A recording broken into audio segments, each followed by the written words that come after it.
Welcome, everybody. How are you doing today? I am here with a special guest, Adam. How you doing, Adam?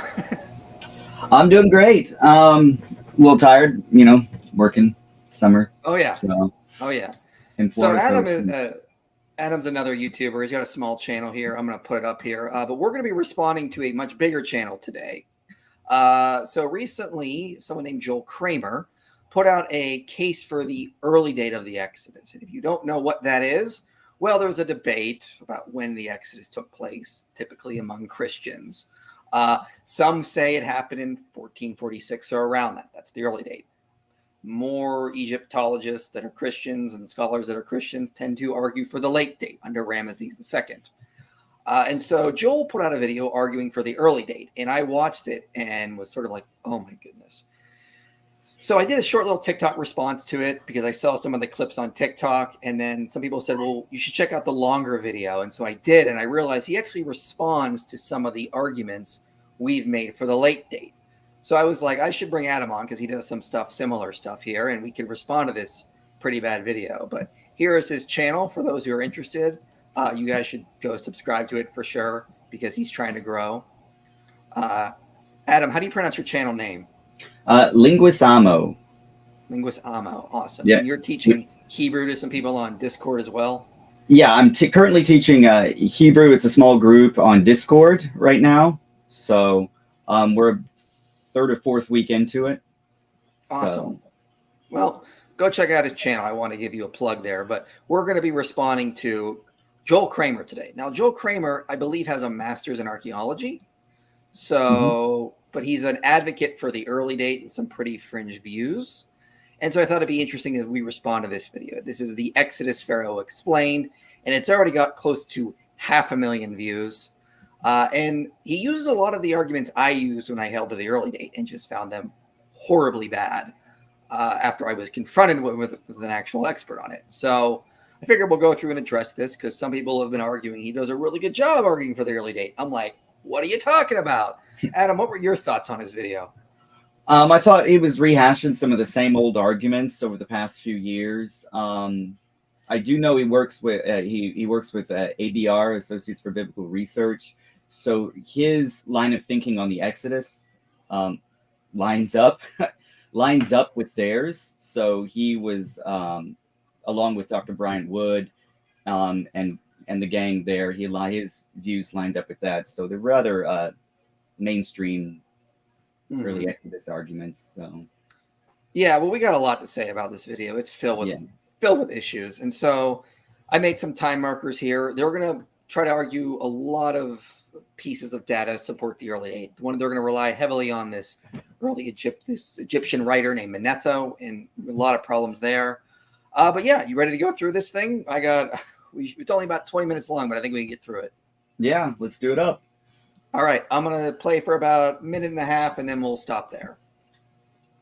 Okay, so if we're going to talk about the Pharaoh of the Exodus, then we need to talk about the historian Manetho, because he's an extra biblical source for the Exodus. Now, the writings of Manetho are lost to us, except through the quotes from later writers. And the earliest of those writers is the first century Jewish historian Josephus. This is the complete works of Josephus. And in it, Josephus wrote that one of Egypt's principal writers was Manetho, who was by birth an Egyptian. He wrote a history of his own country in the Greek tongue, out of their sacred records. Josephus says of Manetho, I will set down his very words as if I were to bring the very man himself into a court for a witness. Okay, so what Josephus is saying here is that the AD first century historian Josephus is directly quoting the earlier 3rd century BC historian Manetho, who has written a history of Egypt using these much earlier Egyptian records. Real quick, why didn't he have a graphic for this? Why did he pull that? He's got graphics throughout the video. Why not here? I don't know. I actually had to pause it there when I was watching prep, and this is I had a chuckle. We get it, you know? Yeah. So just for everyone's aware, what they're trying to argue for the early date of the Exodus. The Exodus, they say, happened in 1446 BC. They're trying to use Manetho as a witness here. We are late date advocates. We think the Exodus happened under Ramses II, about 1265 or so. So we're going to be responding to that. Now, this is going to be, he's going to try to use Manetho to argue for the early date. So let's let him finish up here a little bit. There's no doubt that Manetho wrote about the Israelites because he described a people whose leader was called Moses, who were captives in Egypt. But when they went out of that country, they built a city in Judea and called it Jerusalem. Then Manetho... Okay, I want to stop there really quickly. So what he's saying here basically is we have Josephus who quotes Manetho. The writings of Manetho were lost. So everything we know about what Manetho wrote comes from secondhand sources. What Josephus is saying is that Manetho claims the Israelites built Jerusalem. That's already a red flag because we know Jerusalem existed long before the Israelites had their conquest under Moses or Joshua, that would be. I mean, Abraham visited Jerusalem in the Middle Bronze Age. So right then and there, we are already running into some issues of using Manetho as a reliable source. He's getting some facts wrong here. Yep. Yeah. So, all right, let's let him finish this out here, and then we will respond to the whole Manetho argument. Manetho says that these people took their journey from Egypt during the reign of Amenhotep, the king of Egypt. Amenhotep is the Greek form of the Egyptian name Amenhotep. So in Josephus, we are given a quote from Manetho where he names the Pharaoh of the Exodus. This is huge. Josephus doesn't know the name Amenhotep. He only knows it because he's quoting Manetho, and Manetho knows the name Amenhotep because he has access to these early Egyptian records. So the name Amenhotep, the Pharaoh of the Exodus, is coming from these earlier records and being recorded in the history of Egypt written by Manetho in the 3rd century BC and then quoted in AD 1st century by the historian Josephus. This is an incredible source that lets us know the name of the Exodus Pharaoh. Okay. A lot of issues here. Okay, so what he's basically claiming is Josephus says Manetho tells us the Exodus Pharaoh was someone named Amenhotep. And then he's going to use this to argue that it has to be Amenhotep II. It can't be Ramses II. There's just one little problem here. Josephus, our main source on this, disagrees with Manetho. Yes. He does not agree that it was Amenhotep. The quotes of Josephus, as I have on the screen here, here's what he says. He says, for he mentions Amenhotep, a fictitious king's name, though on that account he durst not set down the number of years of his reign, which he had accurately done as to the other kings he mentions. He then ascribes certain fabulous stories to this king as having in a manner forgotten how he had already related, that the exodus of the shepherds of Jerusalem had been 518 years before. For Tutmosis was king when they went out. Yeah. Okay. So what Joel Kramer is leaving out, he's selecting what Josephus tells us. He doesn't mention the fact that Josephus says that Manetho is wrong. The Exodus Pharaoh was not Amenhotep. It was Tutmosis. Okay. Why? This seems like an important fact to leave out. I mean, Josephus is throwing shade on Manetho. Yeah, definitely. He is definitely throwing some shade on Manetho here, I think. What I found interesting though, when I going through this, is that renowned Egyptologist with an unfortunate name, Jan Asman, last name, in his book called Moses the Egyptian, The Memory of Egypt and Western Monotheism, states that Manetho gave a legendary account of how Amenhotep, I'm going to use the Egyptian name here, advised a king named Amenhotep, who was desirous to become a spectator of the gods, as had Horus, one of his predecessors in that kingdom, and desired the same before him. What's interesting is that Osman points out here that the Amenhotep is commonly identified with Akhenaten, also known as Amenhotep IV, while Horus fits with the latter's father, Amenhotep III. So he doesn't even get the correct Amenhotep out of all four of them. Yeah, and when you told me that, I went and looked, and I'm like, oh, wait, you're right. Yeah, according to Josephus, it seems more likely he would be saying the Pharaoh of the Exodus. Manetho would be saying the Pharaoh of the Exodus is Akhenaten, Amenhotep IV, not Amenhotep II, which is what they want to argue as early day proponents. And you even have some support from this from other writers, because Eusebius in his Chronicon also agrees with this and says that Akhenaten was when Moses led the Jews out of Egypt. Now, we obviously don't agree with Josephus, Eusebius, Manetho on this, but I mean, we're just pointing out that what the early day proponents like Joel Kramer have done is they've sort of taken things out of context. They heard the name of Amenhotep and they go, well, it's got to be Amenhotep II. But according to Josephus, the more likely a king that Manetho was identifying would have been Akhenaten, Amenhotep IV.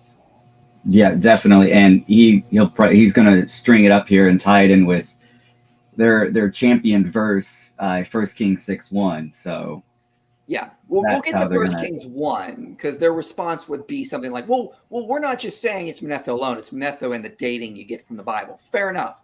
But still, you're misrepresenting the details around Manetho. Like, for example, later writers like Africanus, when they're talking about what Manetho recorded, they list different pharaohs. So Africanus says that it was Amos who was the pharaoh of the Exodus. Okay. Theophilus says it was Tutmosis who was the pharaoh of the Exodus, agreeing with Josephus. And you can even look at another source, Tacitus, for example. Tacitus seems to think it was an entirely different pharaoh of the Exodus, someone from, I believe, the 27th dynasty. Yeah. So, yeah, it was Bakara's late date, or the late period. Yeah, during the late period. 24th dynasty. So, like, post-dating even like David or something. So, the point we're trying to get at here is, like, there was a lot of dispute and debate about who was the specific pharaoh of the Exodus in the ancient world. No one really knew for sure. Egyptologists today have a better understanding of probably ancient Egyptian history because they have a much bigger archaeological record they can sift through. They have a better understanding of the Egyptian hieroglyphics, which people like Josephus or Eusebius couldn't read back then. So there's a lot of, we shouldn't be relying on these writers 2,000 years ago. We should rely on what more modern Egyptologists are saying, who have a much better access to data. What else do you have to say on that, Joel? Anything? I was just mainly going to echo what you said. These writers, scholars really don't use Manetho anymore, although he's the one who created the 30 dynasties of Egypt. We're thankful for that. But most of the time, if we're talking chronology and lining up pharaohs and kings of Egypt and Mesopotamia, we usually use the Babylonian Chronicle, which is much more reliable, and other sources in Mesopotamia rather than Manetho, like Egyptian king lists will help. Or again, I think I said the Babylonian Chronicle, so sorry to be redundant. But we use those sources now rather than Manetho, Africanus, and Tacitus when going further back in the record. Oh, absolutely. And if you look at like Eusebius's Chronicon, it's like a mess. It doesn't even make sense from what we know about ancient Egypt. So again, a lot of these writers trying to tell us about what was going on in Egypt in the Bronze Age are probably not accurate. But this is one of their main sources they have to use. And you can already see the problems start piling up here. This is not a good argument to start off with, but this is one of their main arguments. So you ready to keep moving? Yep. Let's do it. All right. No worries. I want to make sure you get all your thoughts out. All right. The next place I'm going to stop here is about 2 minutes from here. So play it for about 2 minutes and then we will stop again. In Egypt, I met up with one of my good friends and colleagues, archaeologist Dr. Titus Kennedy, and one of the sites that we traveled to was the ancient site of Heliopolis. Just to give a shout out to Dr. Falk in the comment section. We got your boy Titus Kennedy here on the screen. Hope you enjoy it. This is where Manetho served as a priest and where he wrote his history of Egypt. We're here at Heliopolis, the city of the sun. This city is important for many reasons, but one of those is that there was a priest here who lived in the 4th and 3rd century BC named Manetho, who was one of the foremost historians for ancient Egypt. And in his writings, Manetho tells us that the pharaoh of the Exodus was someone named Amenhotep. The pharaohs that are named Amenhotep are found in the 18th dynasty. And so in the 18th dynasty, you have Amenhotep the 1st, 2nd, 3rd, etc. And so which one of these is the one that Manetho is referring to? And the best way to figure this out is to use the biblical date of the Exodus, which is found in 1 Kings 6:1. 1 Kings 6:1 says, in the 480th year after the Israelites came out of Egypt, in the 4th year of Solomon's reign over Israel, in the month of Ziv, the 2nd month, he began to build the temple of the Lord. So there's 480 years between these two events, when the Israelites came out of Egypt, the Exodus, and the 4th year of Solomon's reign. It's very well established that the 4th year of Solomon's reign is 966 BC.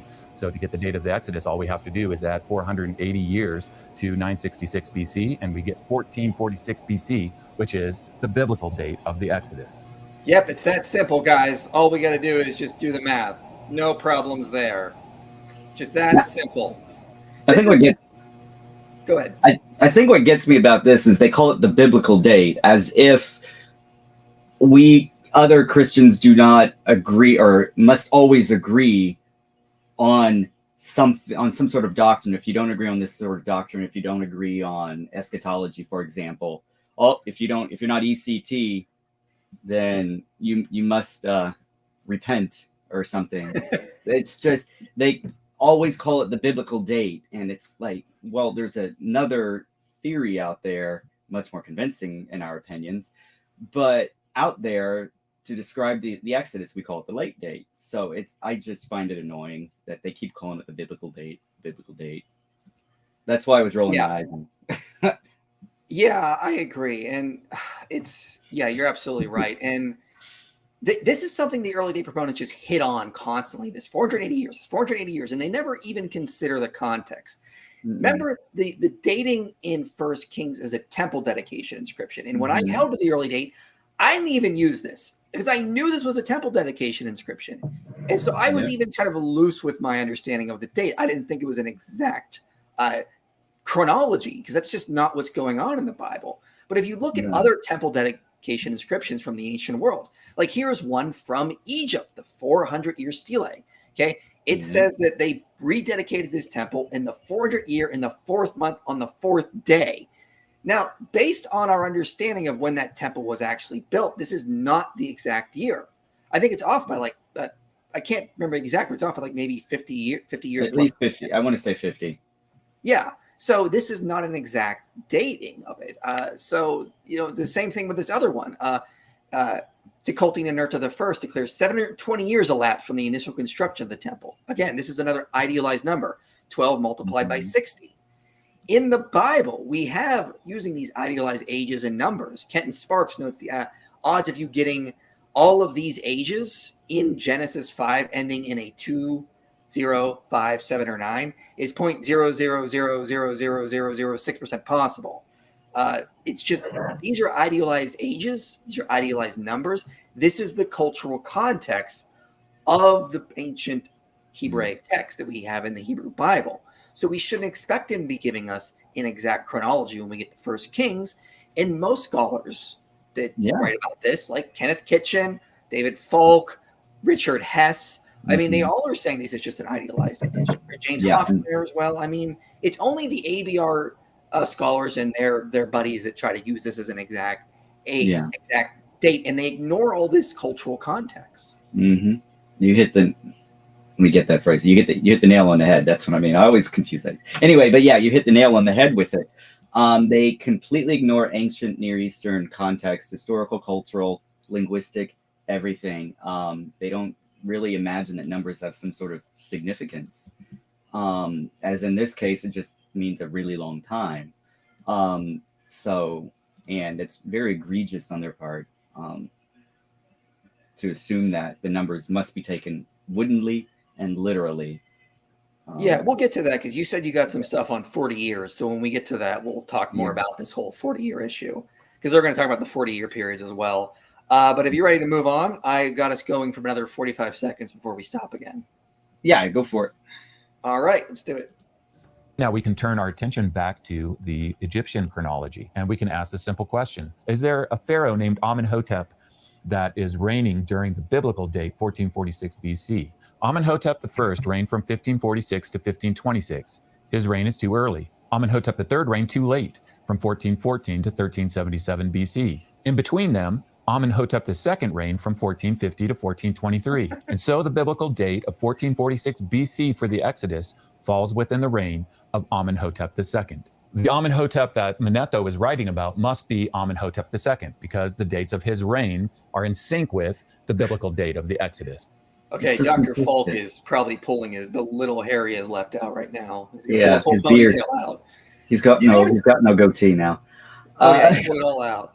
Let me see if I can go back and just put this up on the screen here. Okay, so these dates are horrible. This is really far off in terms of like Amenhotep III. This is outdated chronology, folks. Okay, Amenhotep I. Let me see if I can just get to the too early. Amenhotep.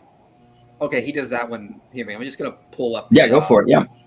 Get right back to it. The third reigned too late, from 1414 to 1377 BC. In between them, Amenhotep II reigned from 1450 to 1423. Okay, this is outdated chronology, guys. What they're using is called high chronology.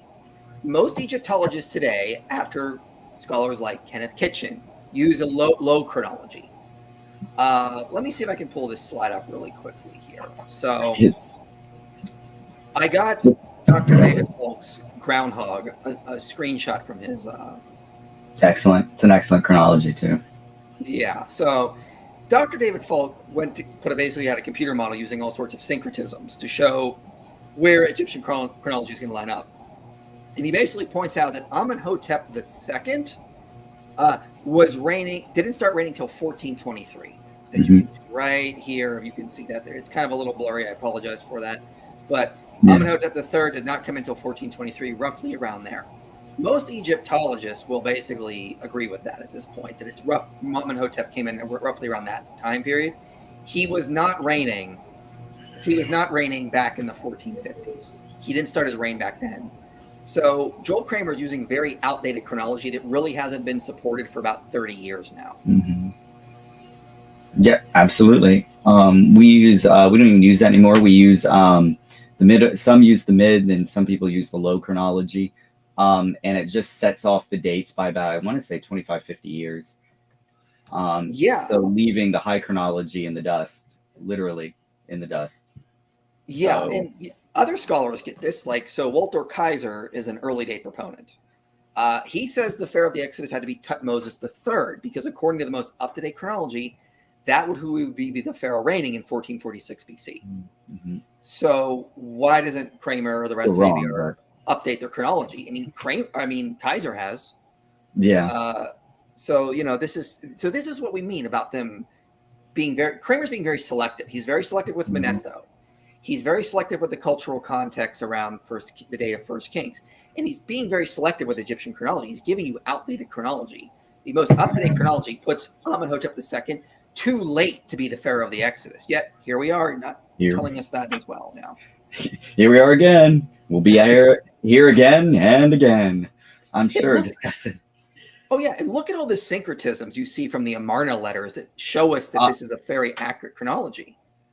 I was going to add one thing though, was when he says that Manetho claimed that they built Jerusalem. We have the Amarna letters saying that Jerusalem was already in existence before that anyway. So I didn't put it in my notes because it occurred after, but I can't remember which Amarna letter it was, or more than one, but it lists Jerusalem existing before 1446 anyway. And as you know, as you mentioned earlier, Abraham visited it, or may have visited the city anyway, and we have a priest of Salem, the name attached to Jerusalem. So a lot of issues here that we're just barely getting into. So far, again, Manetho is not reliable. Even Kramer did not tell us Josephus was wrong. A lot of cultural context missing about the dating issue, and just very, very outdated Egyptian chronology. And this is their case for the early date. You can start to see the errors piling up here, and we've barely even got a third of the way into this video. So at least a third. He's probably a proponent of patterns of evidence too. Oh Lord, I hope use them. But we won't go there. Yeah. All right, let's play for about another minute here. The Exodus. There's additional information from other verses in the Bible that can also be used to further test Amenhotep II. For example, in Exodus, it talks about the Pharaoh that reigns before the Exodus Pharaoh, and he is often referred to as the Pharaoh of the oppression. In the book of Exodus, we are told this: Pharaoh tried to kill Moses, but Moses fled from Pharaoh and went to live in Midian. During that long period, the king of Egypt died, before the Lord had said to Moses in Midian, "Go back to Egypt." In the New Testament, in Acts chapter 7, Stephen is retelling how Moses fled to Midian, but then after 40 years had passed, he returned to Egypt. We can test this then with Amenhotep II. Did the predecessor of Amenhotep II reign for more than 40 years? Well, his predecessor was his father, Thutmose III. And Thutmose III had a reign of 54 years. He's the only pharaoh in the 18th dynasty that had a reign for more than 40 years. So Amenhotep II passes this test. Exodus. All right, before we get to the next one, let's talk about the 40-year period. Yes. So we're talking about the Pharaoh of oppression. It's always been my understanding, as far as coming this far, is that the Pharaoh of oppression was probably more than likely Horemheb or Ai, who were the last two remaining pharaohs of the 18th dynasty. Horemheb being the last one, Ai reigning only 4 years, and Horemheb reigning, depending on if the numbers are correct in Egyptian, like I've heard some say 13 and then some say 27 years. And these likely seem to be candidates for the Pharaoh of oppression rather than Thutmose III, who was the great general. I hope I get that Thutmose III right. I think I do. Dr. Falk will correct me if I get this right. But Thutmose is the great general.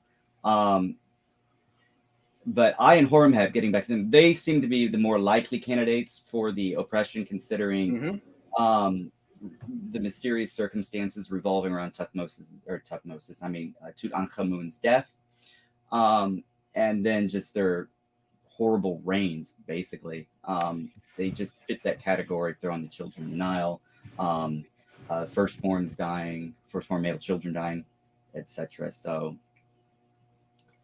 that's, and so the early date argument is they're claiming that Moses was in Midian for 40 years, according to the Book of Acts. And so it had to be a long reigning Pharaoh, because they're claiming the Book of Exodus says that Moses had to wait for the Pharaoh to die. So you need a long reigning Pharaoh of the oppression.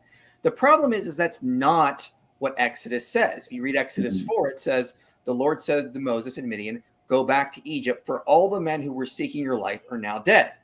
Okay, so there were multiple men, not just Pharaoh, that were seeking to kill Moses. So the Pharaoh could have died quickly, and then other men still had to die. So it's not this idea that God was waiting for just the Pharaoh of the oppression to die. He was waiting for multiple men to die, according to Exodus 4. And the other thing is that 40-year periods in the Bible, again, are just used for general time periods. They're not literal. So the very next verse that I just read, Exodus 4:20, says, so Moses took his wife and his 2 sons and had them ride on a donkey, and they went back to the land of Egypt. If Moses was there for 40 years, we're talking about full-grown children. He puts his wife, 2 full-grown male children on a donkey to ride back. That just seems unlikely. It seems more likely that we're talking about a wife and 2 young children here that have just barely been maybe 3 or 4 years old. It's almost comical when you think about it like that. But yeah, to piggyback what you said too, the 40 years, it doesn't necessarily have to mean 40 exact years. It could be a short. It just means he went to Midian for a long amount of time, and he gets it from Acts 7, the 40 years. But again, these are Middle Eastern Israelites using ancient Near Eastern time sets, or time as far as 40 years are concerned. The Babylonians used 60 years to denote a really long time. The Hebrews or the Jews used 40 years for a really long time, and you see that in Acts 7 when Stephen's speaking. Why don't we play that, and then you can respond to it a little bit more. Exodus 11:5 says of the 10th plague that every firstborn son in Egypt will die, including the firstborn son of Pharaoh, who sits on the throne. Oh, wait, he's talking about the firstborn dying. Let's we're gonna get there. Yeah, we'll get to there. But anything else you want to say about the 40 years before we move on? So yeah, the 40 years, like I said, he was just a Midian for a really long time, and it's really comical when you put it like that, because that was 20-year-old people, like his sons are like 20 years old possibly, riding on a donkey with his wife. It just seems comical to me. I really can't think of another word for it. But Stephen again uses 40 years in Acts 7, and he just follows the same pattern as his ancestors used, with 40 years, and then the 480 years in as far as the temple dedication. So, and that's 40 times 12, I think. You get 40, 480. So it's just to denote a really, really long time. And so, yeah. So what Adam is saying is that when you see 40 years in the Bible, it's sort of like just saying, like, if we were to say today, about a week ago or so, or a few days ago, you're not giving an exact amount of time period. They used the term for 40 years, or the phrase for 40 years quite often, just mean an unspecified time. I've been standing here a million years. No, you haven't. Exactly. That's a good analogy there. That's perfect. It's like, I've been here. I feel like I've been here all day. All day, Probably yeah. not. You use Probably the same not. kind of language. That's what they used 40 years for. So again, they're ignoring cultural context, and they got to take these years quite literal. So the next thing they're going to argue is they're going to try to argue that Amenhotep is the pharaoh of the Exodus because his firstborn son did not inherit the throne. And again, it's going to be very selective with the data again. Yep. Exodus 11:5 says of the 10th plague that every firstborn son in Egypt will die, including the firstborn son of Pharaoh who sits on the throne. If Amenhotep II is the Exodus pharaoh, then his firstborn son should have died in the 10th plague. And so the successor of Amenhotep II is his son, Thutmose IV, who is not his firstborn son. His firstborn son died mysteriously, we know from the Egyptian records. Intensifying music. Intensity. Bum, bum, bum. This is the Great Sphinx at Giza. And between the paws of the Sphinx is what's called No the way. Sphinx dream stele. This was commissioned by Pharaoh Thutmose IV. He told a story about he came down to the Sphinx, he took a nap, and while he was sleeping, the gods came to him in a dream, and they promised to him that he would become the next pharaoh. This was strange because he had an older brother who was the crown prince, but this older brother had mysteriously died and disappeared from history. This was propaganda. He used the gods to give him divine legitimacy when he wasn't expected to become the next pharaoh. So we Okay. So just so everyone's clear, what they're saying is Amenhotep II, who they say is the pharaoh of the Exodus, even though he doesn't fit with the 480 years time period, he's too late for that. But we got to change chronology to fit that. They're noting that his successor was someone named Thutmose IV, who was not Amenhotep II's oldest son. They're saying that matches what we see in Exodus about the firstborn in Egypt dying from the 10th plague. Adam, what is going on here? What are they not telling us? They are leaving out the fact that I might be getting ahead of myself, but they are actually leaving out the fact that Ramses II, Manetho, is not his firstborn son. Well, not only that, there were a lot of pharaohs whose firstborn sons. His firstborn children did not make it to the throne as well. So yeah, Amenhotep II's own father. Okay, he wasn't the firstborn of his father. So Amenhotep II's had an older brother who died mysteriously. Maybe Walter Kaiser could use that to argue for that Thutmose III was the Exodus pharaoh. Yeah, it's just a poor argument. He's definitely leaving some information out. He hasn't got to the that part yet. But definitely there were some other pharaohs in the 18th dynasty who whose firstborn sons never made it to the throne. Amenhotep II's son. I'm sorry. I'm brain farting now, but didn't have a firstborn son make it to the throne. So I really don't know where he's not wrong here. I will say that. I mean, Amenhotep II's son did not make it to the throne, but there are certainly others that. There are many others. There weren't many others. Another thing is that they had harems, or harems, however you decide to say that word, for the pharaoh to pull a wife and then exactly. to use the to copulate with, I guess, and then produce an heir in case their firstborn son or their firstborn son did die, he would replace them. And that's what we have here, I think. I think Amenhotep II's son died. I'm not sure when he did. I want to say he was 20. He was probably a full-grown man at the time. But and so he had to find probably someone from his harem and then produce another pharaoh. So all right, let's let it play. More likely what happened. Yeah, I think you're right. Yeah. So again, the main point is they're just being selective. They're not telling you that this is pretty just common. You can't just use this as a good marker. Sure, it fits. They're not saying they're not wrong. They're just not giving you the full details, which was what we're trying to do. So now, I before you go on, I noticed he actually has Dr. Ian Shaw's book of ancient Egyptian history there. If you see it, on the right with the Eye of Horus at the very end, middle row. Oh yeah, I do see that. You should probably reread that again. Yeah, good point. We have Amenhotep II passing these tests, these biblical criteria, because his predecessor reigned for over 40 years, and the one who succeeded him to the throne was not his firstborn son. Okay, problems here with his recap. First of all, it doesn't matter if his predecessor reigned more than 40 years. The Bible doesn't say that Moses was waiting in Midian for the Pharaoh to die. He was waiting for all the men who wanted him dead. And again, he doesn't match this biblical timeline they have because he's reigning too late. He doesn't reign till about 1423. No. So no, this doesn't match. It doesn't match. And it's kind of simplistic to put a 3-tier test. I don't know. I just find that weird that you get to match only these 3 criteria. Yeah, I mean, if you ignore the first one, which they get wrong, and this would fit with Tutmosis III more. Because definitely. If you're using that chronology.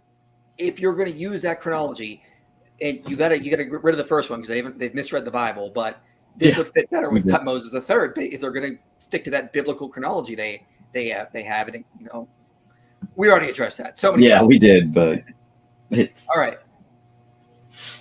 Let's play it for one more minute, and then we will stop again and we'll talk about. We're getting to the site of Avaris. This is where we believe that this is where Moses and the Israelites were before it was abandoned. But they're going to talk a little bit about this site. So here we go. Son. Next, we travel deep into the region of the Delta to the ancient site of Avaris. One of the main excavators of Avaris is the Austrian archaeologist Manfred Bitock, and he's the one that excavated the 18th dynasty palace there. So we are here at Avaris, and this is where the palace of Amenhotep II was discovered and excavated. Yeah, starts in that corner essentially. Yeah, and then comes over like this. So we're just out in an agricultural field right here. This is all that's left. We can see pottery around. We can see a few foundation stones around, but this is where the 18th dynasty palace stood, in this field underneath our feet and behind me here. But this is a palace that has been discovered, and this is a palace that has been excavated. How long have they been excavating in this area? About 60 years. And yet there's like nothing hardly to see here. It's just all been turned back into agricultural fields. Yeah, mostly pottery and maps. Bitock reported that the archaeology demonstrated that the occupation of this palace covers the time from Amos to Amenhotep II. This palace complex was occupied through the reigns of Thutmose III and Amenhotep II when it was suddenly and mysteriously abandoned. So the palace was suddenly and mysteriously. I've got to laugh at his pronunciation of Ahmoza instead of Amos. Unless he's using the Greek name. That could be the Greek name, but when I first heard it, I thought that's a horrible pronunciation of Ahmoza. That's why I was laughing. Definitely, like you said, the mysterious circumstances. They've used that more than once, and it's laughable. We just simply say you don't know, or you're unsure or uncertain. Those are perfectly acceptable terms to use, especially within academia, under certain circumstances, that is, I should stress. But so Avaris. So yeah, there's a couple palaces. Amenhotep II built one there.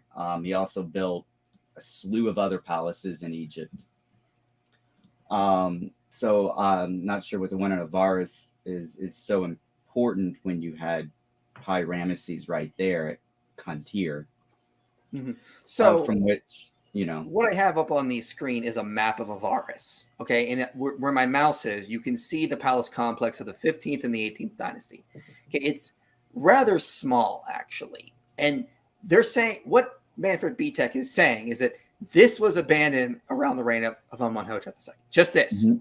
Not all these settlement periods over here. You see more Tel Adaba here, more up here. Bitock says the people the Semites that were living around the temple of Seth were still there. Here are some of the quotes. A Western Semitic population living in the Eastern Delta for quite a length of time from the late 12th dynasty until the Ramesside period. Okay? There's no evidence of an exodus happening around Amenhotep II. All that happens is the Egyptians left the palace complex, but the Semitic population stayed here. They didn't go anywhere. There was no exodus at this period. None. And what he also fails to leave out, or he probably doesn't fail to leave out, he just intentionally leaves out, is the problem of propinquity or distance. It's a fancy word for saying distance. The pharaohs, the kings of the 18th dynasty, ruled from Thebes which was hundreds of miles away from Avaris. Hundreds. Yeah, I said it earlier, but Amenhotep II, yeah, he built a palace in Avaris. Okay, whoopity-doo. He also he was a big architect. He was a huge architect. He loved he loved architecture. So he built palaces. He built temples all throughout Egypt. I think some of them as far as south as Sudan, in Nubia. So it's nothing special that he built a palace in Avaris. And he probably wasn't even there most of the time because he's already busy elsewhere constructing temples and palaces and administering the government of Egypt. And from Thebes, though, I think it was one of the one of the most peaceful reigns in the 18th dynasty. He actually didn't. He and Akhenaten, I think, didn't go to war. Well, that's a good point. So they talk about how this palace complex was abandoned. Now, you're right. They're reigning in Thebes. That's where his harem is. That's where the court is going to be. That's where his family is. Amenhotep II is going to be spending most of his time down there. Not at this tiny palace that he has outside of Avaris. This likely would have been used for administrative issues, launching campaigns in the Canaan, but they want to say it's mysteriously abandoned. Well, Amanda Padani in her book notes that it's probably a little bit more likely that this palace was abandoned because at this point in the middle of Amenhotep II's reign, Egypt declares peace with the Mitanni Empire. She notes this in her book, Brotherhood of Kings. So there would be no need for this northern palace at this point to launch campaigns into Canaan if they basically established peace up there with their biggest rival. So that would actually explain it. We can't prove it, but it would explain why they would abandon this palace. Yeah, the mysterious. And then again, the Semitic population is staying there. They're not going anywhere. There's no evidence of an exodus happening at this point. No, not yet. Yeah. So again, they're leaving out details. They're saying this palace was mysteriously abandoned. We're not entirely sure why it was abandoned. Just welcome to ancient history, where a lot of it's a lot of it's speculation, hypotheses, that kind of thing. Yeah. But we have a pretty good explanation. Peace was declared by Mitanni. So guess what? They don't need that northern palace anymore. Case closed. Nope. So much for mystery. Anything else you're going to add before we move on? Oh, I was just going to say so much for mystery.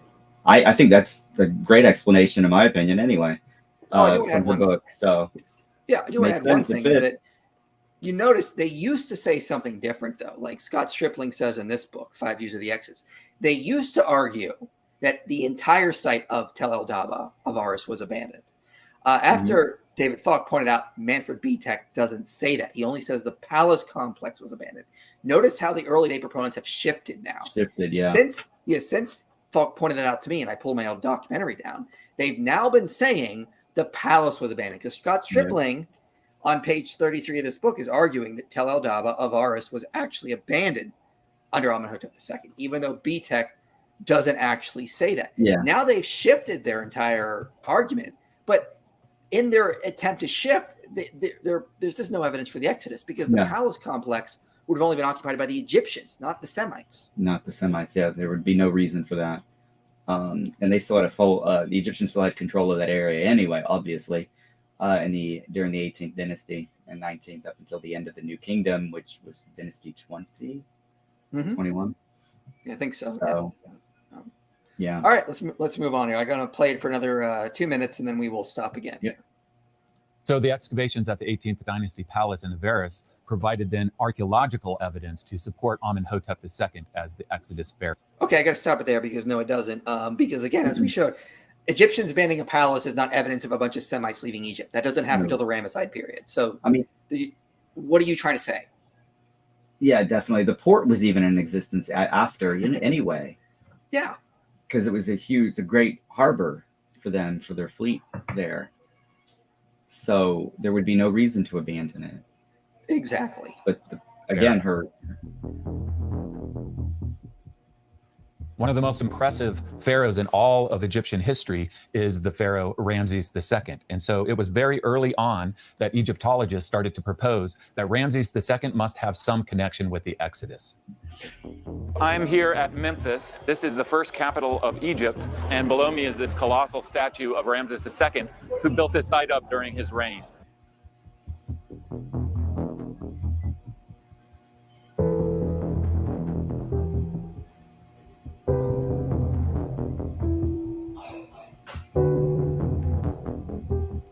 Now, the biggest problem with Ramses II being the Exodus pharaoh is time, because Ramses II did not start his reign until 1279 BC. So this is 167 years later than 1446 BC, which is the biblical date for the Exodus.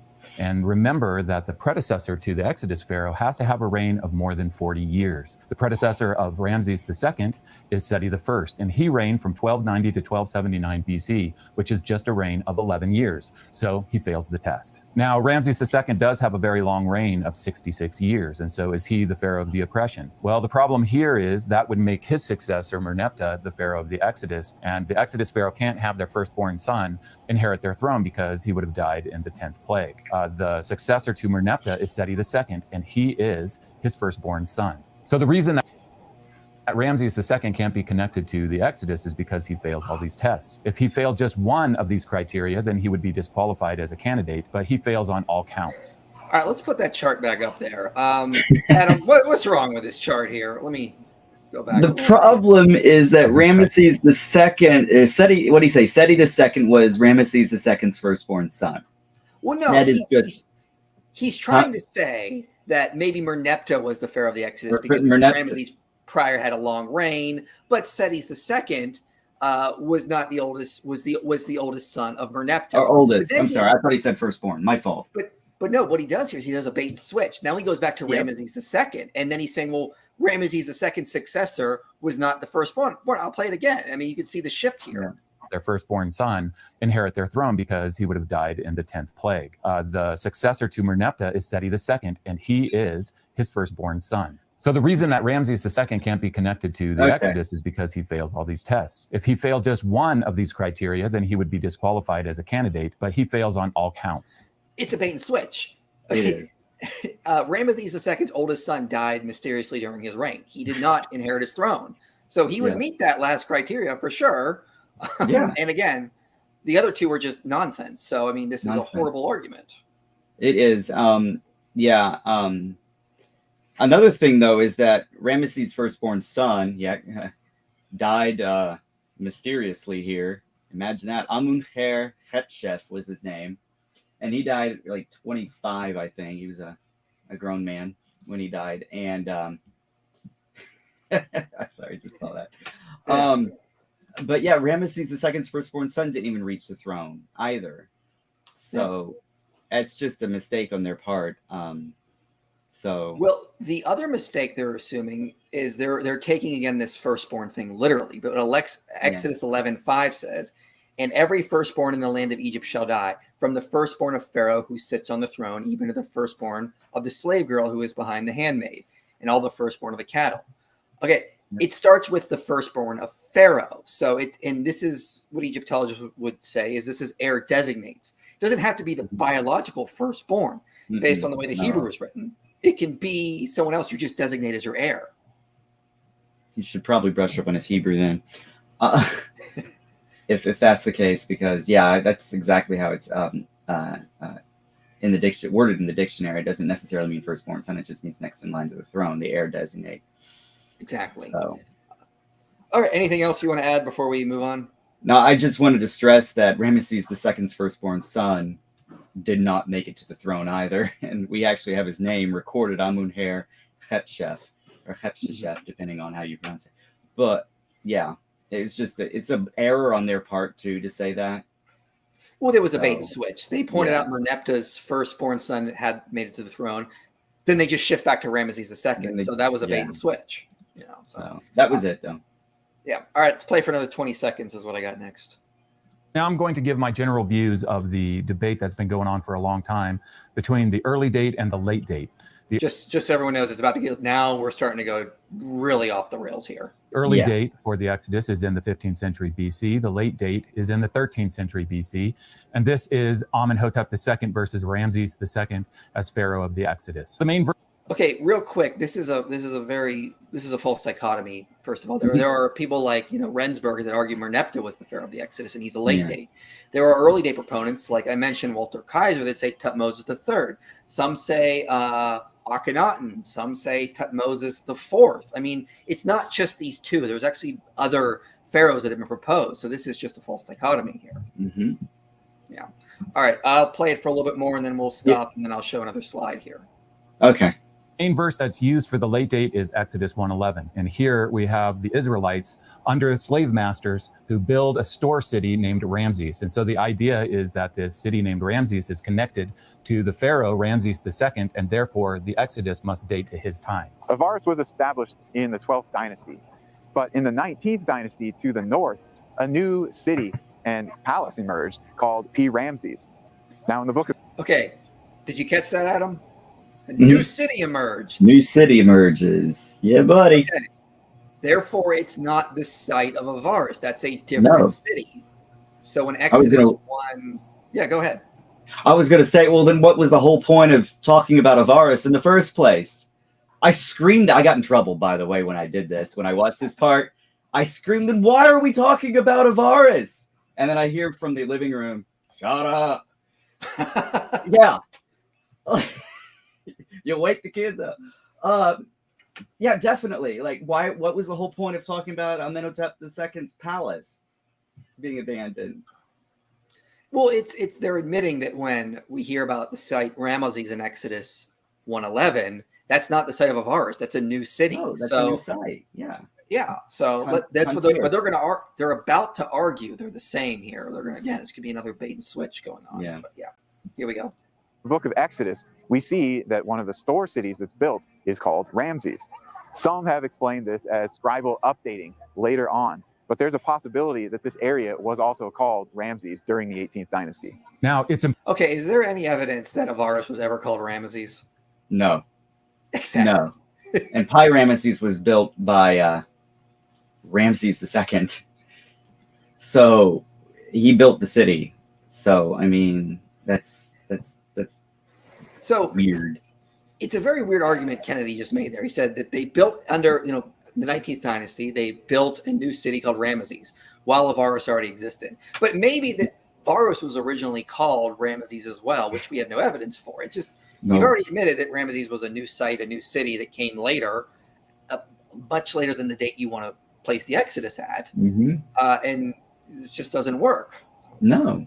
It's important to understand that Exodus 1:11 is not in conflict with the early date. So even if the name Ramses is a late name for the city, it's still not a problem for the early date, because sometimes the Bible uses later names for cities in place of earlier ones. A good example of this is the city of Dan. Okay, but you literally just had Titus Kennedy say that Avaris and Ramses were different cities. It's not an updated place name if they're different cities. No. I don't know, man. He's gonna talk about retrojections and changes to the text. And he's right about Dan. He's absolutely right about Dan. It's a retrojection back into the text. But we'll get to that. Yeah. Okay. I'm getting ahead of myself. Okay. I've got a little other stuff too to talk about. I wanted to talk about. It was just the false dichotomy, but I want to talk about extra biblical sources that seemingly confirm or support a late date Exodus as well. Yeah, we're going to get to that at the end because we'll talk about the evidence for the late date for sure. But just so everyone's clear here, they have told us that they're trying to respond to the arguments for the late date. In Exodus 1:11 says the Israelites built store cities, Pithom and Ramesses. Ramesses was not built until the 19th dynasty. That's evidence that Israel had to be there to build the city. They've just admitted that Avaris was an entirely different city, but then they want to try to conflate them. Ramesses, which came later, in Avaris, which is where Israel was in existence until the Ramesside period, as we pointed out earlier. So they admit they're different cities, but then they're trying to conflate them and say that maybe one was an updated place name. And so they're going to say that the Bible tries to do this. That it updates place names. But again, it doesn't work because they've already told us that these are different cities. But here we go. Names for cities in place of earlier ones. A good example of this is the city of Dan. In Judges 18, we have the Danites capture and rebuild a city, and then they name it Dan after their ancestor, though it had formerly been called Laish. Then we can go back in time, all the way back to Genesis 14:14, which tells us that Abram went as far as Dan. So here we have a clear example of the later name for the city, Dan, replacing the earlier name Laish. And this is done because the Israelites were more familiar with the name Dan. And so this is what may be going on in Exodus 1:11, where we have possibly the later name for the city, Ramses, being used instead of the earlier name.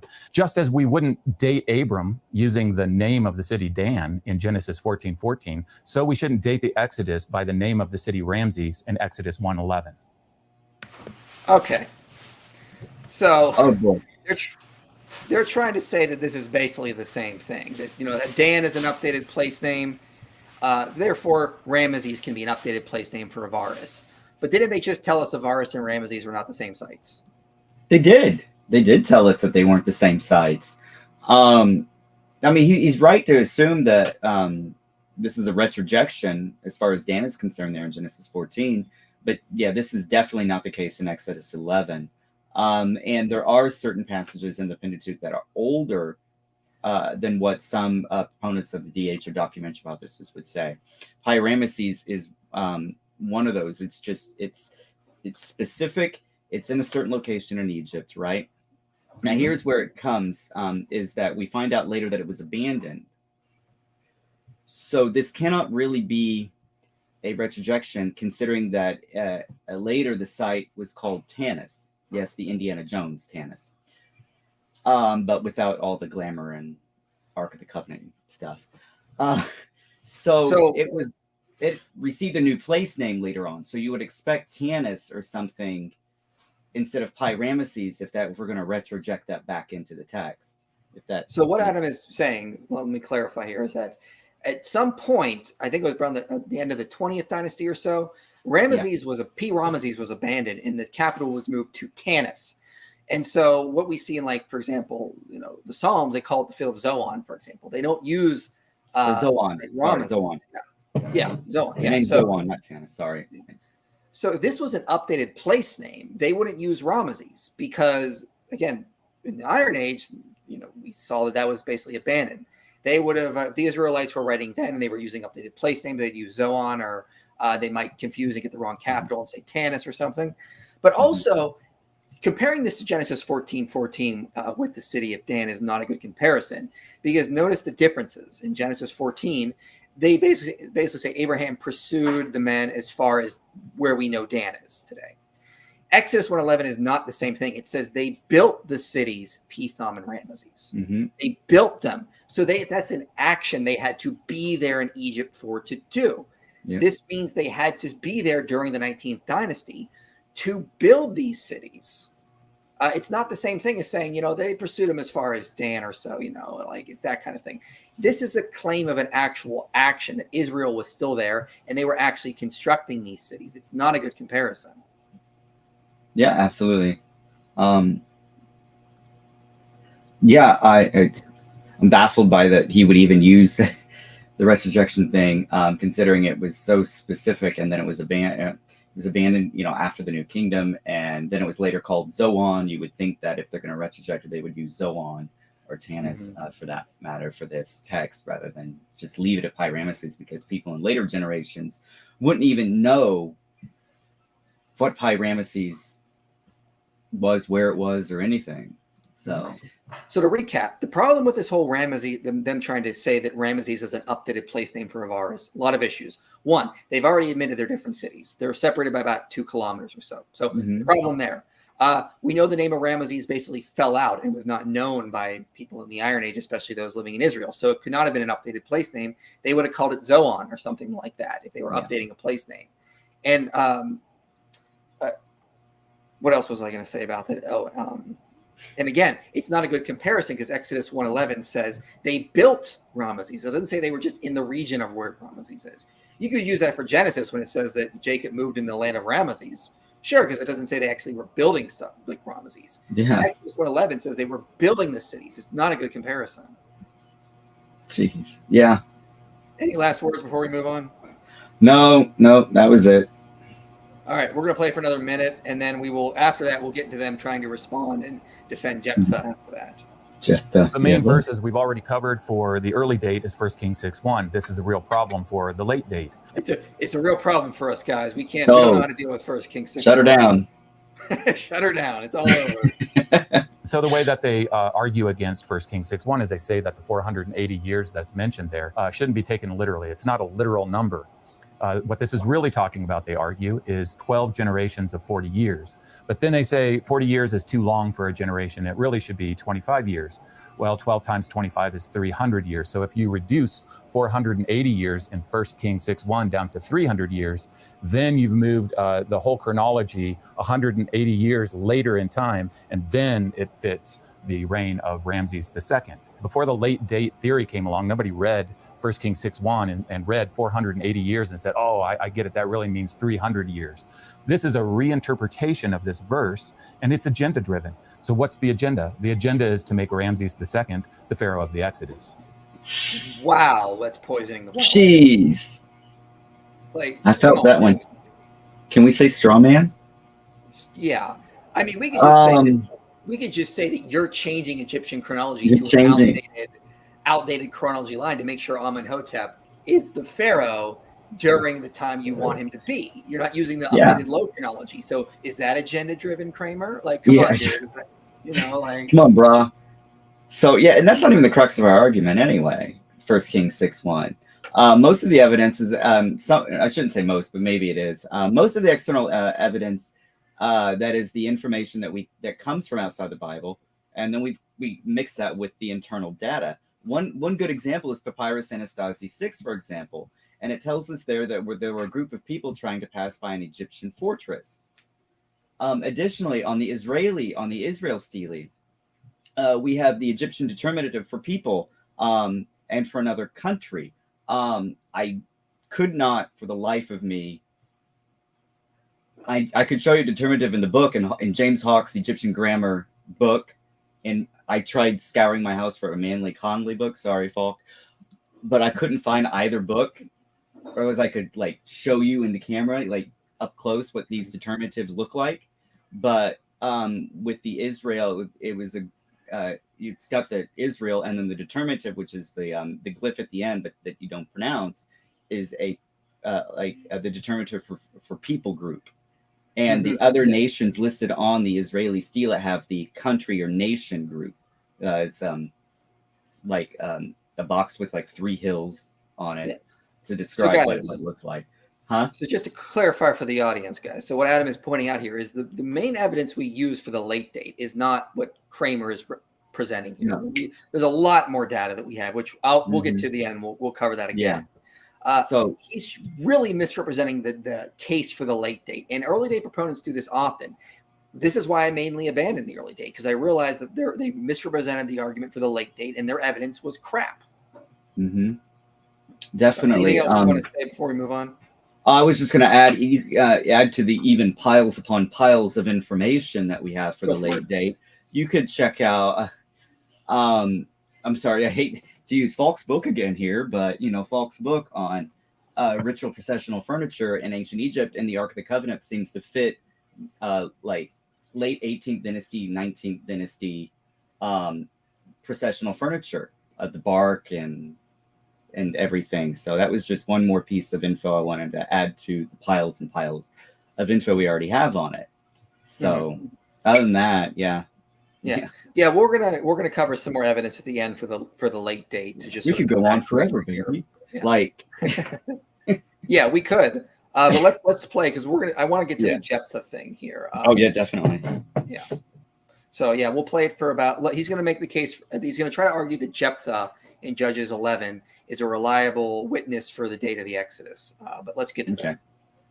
Now, there's another problem with the late date with Judges 11:26. So in Judges 11:26, we have Jephthah, who says, for 300 years, Israel has occupied the land east of the Jordan. This took place around 1100 BC. When you add 300 years to 1100 BC, you get 1400 BC.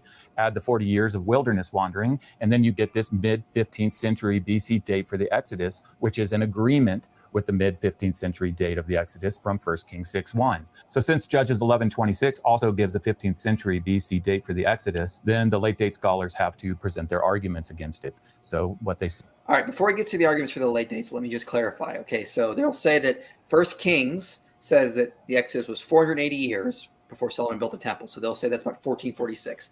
Then they go to Judges 11, and Jephthah says that Israel had been dwelling in the land for about 300 years. And they go, okay, then we have these 2 data points pointing back to 1446. So just to clarify, And so here he's going to present what late date proponents say about Jephthah, and then he's going to respond, and then we'll respond to Joel.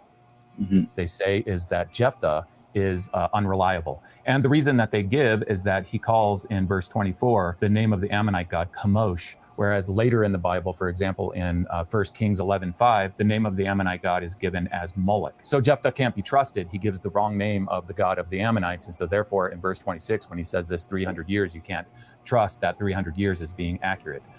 Well, this is actually from Jephthah, very important information about the Ammonites. He's telling us that earlier in their history, they worshiped the god Chemosh, which makes sense because that's the god that the Moabites worship, and the Ammonites and the Moabites are brother nations that come from Lot.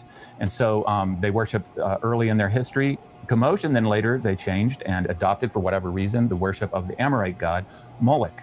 Well, okay, we're going to stop there. Okay, so let me pull up the passage here. Man. So, yeah, a lot of issues. So what they're trying to say, first of all, what Joel is not telling you is we have no independent way to date Jephthah. We don't have it. No. You know, Jephthah is dated based on the fact that he says he's been there for 300 years. Well, if you go to 1 Kings, it says the Exodus was 480 years before Solomon built the temple. Then Jephthah says that he's been there for 300 years. So then they go 1446 plus 300. That's the date of Jephthah. They use the date of their Exodus to date Jephthah, and then they turn around and they try to use Jephthah to date the Exodus. It's circular reasoning here. They need to provide independent evidence that Jephthah dates to exactly, 1146, as they want to say? Yeah, they do. It's 1150, somewhere around in there, which the Bronze Age age collapse happened about that time. So. Yeah, so you're trying to use Jephthah to date the Exodus, but they won't tell you the only reason they date Jephthah to that 1100 year roughly period is because they're basically taking that 300 years and they're already assuming the Exodus is 1446. So this is circular reasoning here. Yep. But and now what we do, the late date, is we point out that Jephthah sent this letter to the king of the Ammonites, and it contained errors. One of the errors that Joel mentioned is the fact that he says the god of Ammon was Chemosh. We have no evidence whatsoever that Chemosh was the god of Ammon. The god was Milcom, or what the Bible says is Molech. It's Milcom, basically. Joel's response is to say, well, maybe Jephthah is just super reliable. He's telling us that in this time period, the god was actually Chemosh. And then when the time we get to Solomon, they switch to Molech. All right, let's just grant for the sake of argument that Joel is right. That, yes, in that time period, that was their god. They were really worshiping Chemosh. What Joel is not telling you, again, he's being very selective yet again, is that Jephthah makes numerous errors in this letter he sends to the king of Ammon. So here I underlined some parts of it. He says, because Israel on coming up from Egypt took away my land. This is the king of the Ammonites replying to Jephthah. He says, Israel coming up from Egypt took away my land from Arnon to the Jabbok and to the Jordan. Now therefore restore it peacefully. Jephthah says, Israel did not take away the land of Moab or the land of the Ammonites. Okay, Jephthah's wrong. Yeah, wrong. A little bit. So let's go to this. Okay, he says that Jephthah says Israel did not take away the land of Moab, but if we go to Joshua 13, Moses says the territory of God was Gazer and all the cities of Gilead and half the land of the Ammonites. So right there, the book of Joshua tells us that, yes, Israel did take away land from the Ammonites. He also... Surprise! He gets that wrong. He says, Jephthah asks a rhetorical question towards the end here. I have underlined. He says, now are you better than Balak, the son of Zippor, king of Moab? Did he ever contend against Israel? Did he ever go to war with them? Well, Israel was living in Heshbon and all its villages. Well, what is the book of Joshua? What is the book of Joshua says? It says, Balak, son of Zippor, king of Moab, arose and fought against Israel. So he's wrong again. Balak did fight against Israel according to the book of Joshua. He also gets his theology wrong. He says, will you not possess what Chemosh your God gives you? According to the book of Deuteronomy, it was only Yahweh who fixed the borders of the people. Chemosh didn't give them anything. He's getting biblical theology wrong, so he's unfamiliar with what Deuteronomy would have laid out. So I made a chart so you can see where Jephthah's errors are. Things he definitely gets wrong. He gets the historical territory of Ammon wrong. Okay, he gets biblical theology wrong. He gets the history of Balak, king of Moab, wrong. Now, Joel only wants to contend this middle section here. He says that maybe the god of Chemosh was actually their god in the time of Jephthah, and then only they adopted Milcom later. Okay, even if we grant that to Joel, it's still probably an error. But even if we grant that, Joel has to agree these other three issues are wrong. And all of this is just to defend what's up for debate. Was Israel really dwelling in the land for 300 years? Yeah. Probably not, given all the errors he has. He gets the god of Chemosh probably wrong, but these are definite three other errors he gets wrong. So they're using this letter that Jephthah sends to the king of Ammon as evidence that the Exodus had to be 300 years prior to Jephthah. It's still circular reasoning, no matter how you look at it. But but notice all the other errors that piled up in Jephthah's letter. This is why we late day proponents go, Jephthah's unreliable. Look at everything he's getting wrong here. You can see it all play out. So there's no reason to trust him. No, not at all. Not at all. I think you again hit the nail on the head on this one. I really don't have anything to add to it. Do you? Oh yeah. Well, I told great. you. The one thing is that it's direct speech. So it's literally from his mouth in the direct speech. As it's laid out in Judges there, 11, it's all direct speech from him. And he gets it all wrong.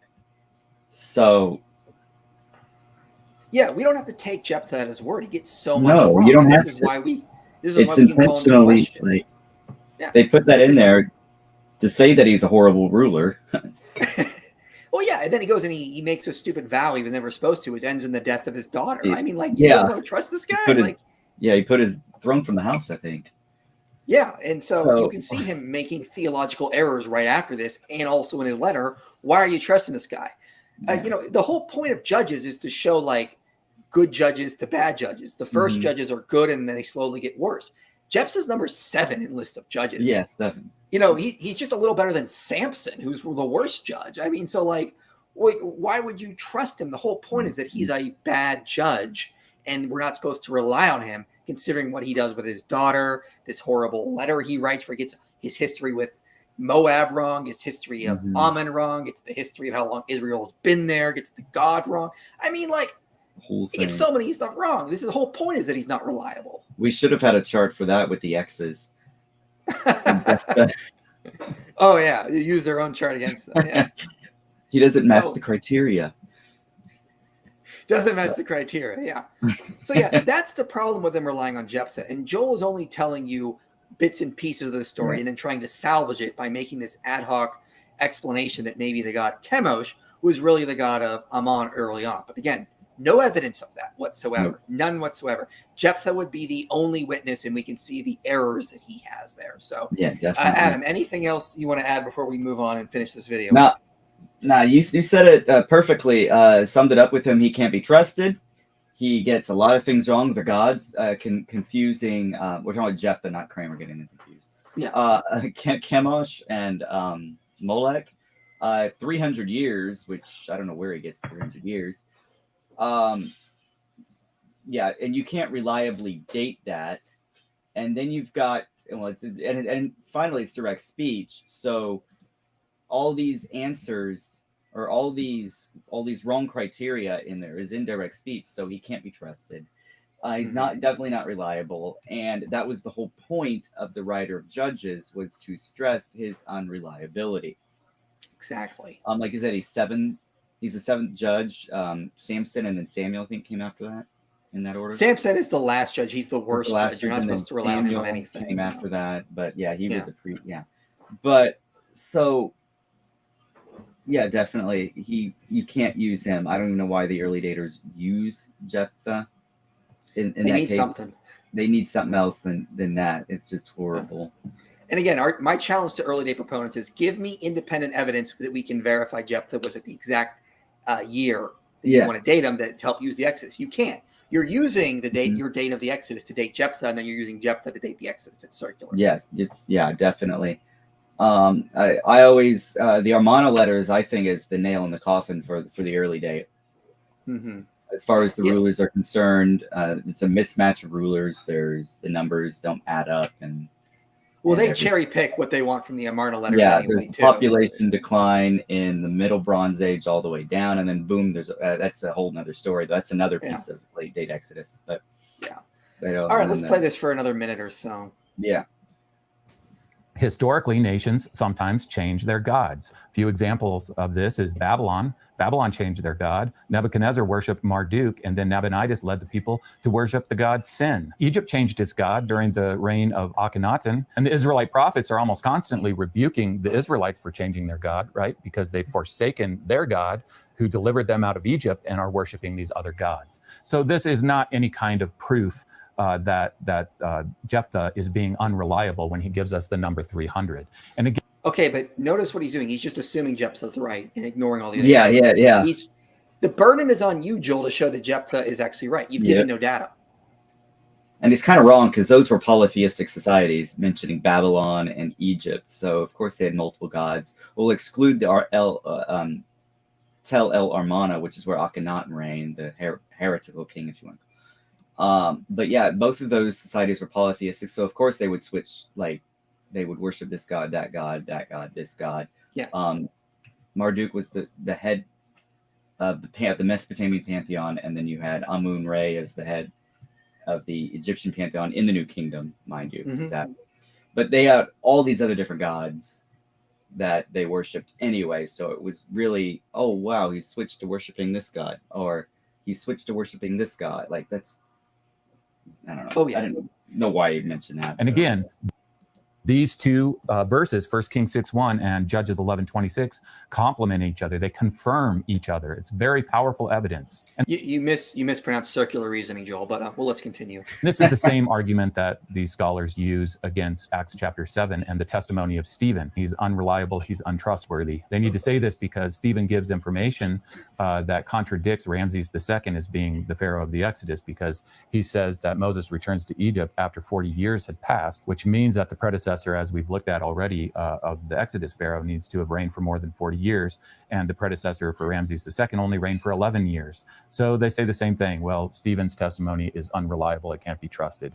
And that's just simply not the case. I don't think that's what you said earlier about Stephen, if I'm correct. No, Stephen's reliable. I just went after, he's just saying 40 years is, again, 40 years is just a long period of time. He's not unreliable. Yeah, notice the misrepresentation. We're not saying Stephen's unreliable, Joel. We're saying that you've misunderstood how he's using the phrase 40 years. We're not saying he's wrong. We're saying that you've taken and divorced it from its cultural context. 100%. Yep. So Manetho is a big problem for the late date because he doesn't name Ramses as the Pharaoh of the Exodus. He names Amenhotep. So guess what the late date scholars say about Manetho? You guessed it. He's unreliable. So does your own source, Josephus, Joel.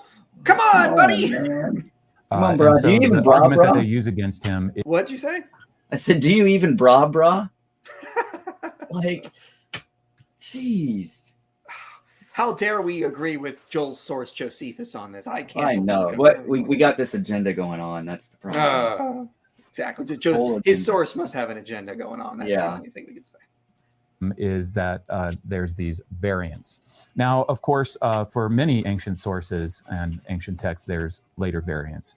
That's why we have textual criticism, which is identifying those variants and trying to get as close as possible to the original. The general understanding for ancient texts is the earlier texts are usually considered more reliable than the later ones. And so of all the historians that quote Manetho, by far the earliest is Josephus, and everything that we've covered comes directly out of Josephus. The other problem... Okay, but again, we're 20 minutes into this video, and he still is not telling his audience the truth. Your own source, Josephus, says Manetho is not reliable. What's the deal? Yeah. There... I don't even know where to begin, man. I really don't. We could go back into the whole thing about reasons why Manetho and Josephus are unreliable. Not Josephus isn't entirely unreliable. It's Yeah, he definitely doesn't understand the source material. Definitely does not understand the source material. No. Josephus is reliable when he's talking about the Jewish wars because he lived it. When he's talking about events that happened centuries ago, yeah, you lose reliability. We would be too if we didn't have archaeology on our side and all these texts and stuff. So with them, the further back they get away from their own period, the less reliable they are, and it's clear there with Manetho going. Yeah, and also I want to comment on what Dr. Falk has just said in the live chat. Textual critics no longer think that the earliest texts are the most reliable. This is true, and if you think about it, Joel believes that there was a global flood, but he thinks the biblical account is going to be more reliable, even though Eridu Genesis and the Atrahasis mention the flood and come long before Genesis. Long before, so he's going to say this later text is more reliable. So this is a little bit of special pleading. That's a good point. That's not. Oh, that's why I was confused there. I was like, that's not how text criticism works. The earlier ones do not supersede the older ones. That's not how that works. Exactly. So, but that's all right. We're almost done with this video. Let's play a little bit more, and then we'll finish this out here shortly. Yep. Problem with Manetho being unreliable is that to this day, the framework for the history, laying out the history of ancient Egypt with these 30 dynasties that ruled over Egypt, that all comes from Manetho. And so it really doesn't work just to write Manetho off as being unreliable. And in addition to all of this, we have the archaeology from Avaris, which shows that the 18th dynasty palace came to an end during the reign of Amenhotep II. The palace of the 19th dynasty in P. Ramses didn't start with Ramses II, nor did it end after his reign. Can you show me where in the Bible it says that at the Exodus, the Egyptians abandoned their palace? No, I can't. Because it doesn't exist. It doesn't. Yeah, it's not even there. That's exactly. Crazy. The reality is here we go. That the evidence for the date and the Pharaoh of the Exodus is stacked on the early date side. It's stacked. Well, I'm convinced. Good night. Like, what? Yeah. So let me pull up my my screen here again, or my slides here. Your slide, yeah. I love my slides. Okay, so this. Dr. David Falk and I did some documentaries where we go through the evidence for the late date Exodus rediscovered, then the wandering period, and the conquest. Let me just list the evidence we use for the late date. Now, I will admit some of it could work for the early date as well, but the majority cannot. So here's what we have with the biblical. This is a slide I pull from the third one where I go through all the data. This is what we have in terms of evidence for the late date. So yeah, some of the first stuff I mentioned would fit with the early date, but when you start getting down here to Avaris was abandoned during the Ramesside period. Again, that's what B-Text says, that only fits the late date. Then there was a population explosion in Canaan, as you mentioned earlier, Adam, that in the period they want to date the Exodus, the population declines in Canaan. But at the end of the, or just before the end of the Bronze Age, we see a population explosion happen in Canaan. Yeah. The new settlements lacked pig bones. Shiloh was resettled. We found the small cultic site on Mount Ebal at that time. Shechem has a standing stone and cultic features. There were roughly 30 sites from Joshua that we have been found that exist in that. Tel Hazor indicates a fire destruction. The idols at Tel Hazor were mutilated at that fire destruction. Jericho the latest reports on Jericho show that it went from a fortified city to a small town. We don't know what happened due to site leveling, but we know there was a change. Balaam is mentioned in the Derala inscription, but that's also later. And also Egypt was pretty weak at this point, and they were not going to be as involved in Canaan.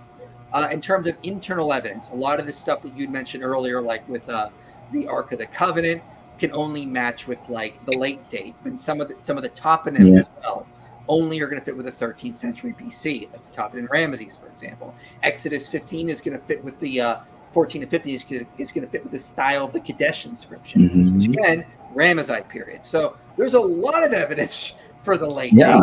It's just ignoring. There's a ton of evidence they ignore. It's like they either don't want to see it, which is my guess, or they're just ignoring. That's exactly what they're doing. They're just ignoring it and choosing not to see it. The elephant in the room.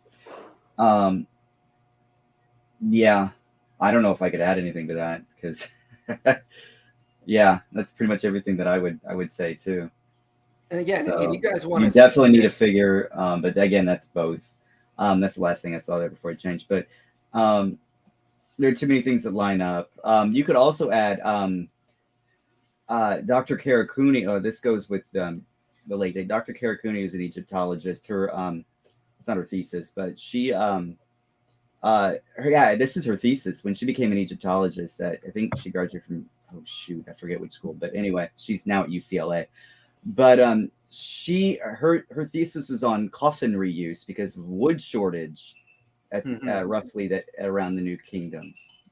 So which seems to come into alignment with the plagues when the locusts and the hail and everything went through Egypt. So that's another bit of information you could add to the late date if we could. I mentioned that, I think, in Exodus Rediscovered, because it's like a secondary piece that could fit with it as well. So I mean, you could have added that to the list to support a late date. So yeah, there's a lot of evidence there ignoring. Yeah, so we're going to get to the super chats that are coming in a minute here. So if you want any more super chat, if you want to put a super chat in, we'll respond to it here. I think we're going to play this for another 30 seconds, and then we're going to stop here, and then we can give our final remarks. Okay. So.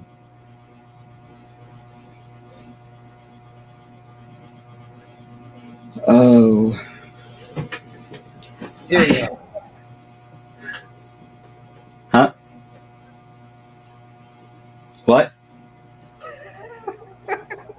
I'm confused. That is not how evidence works, Joel. You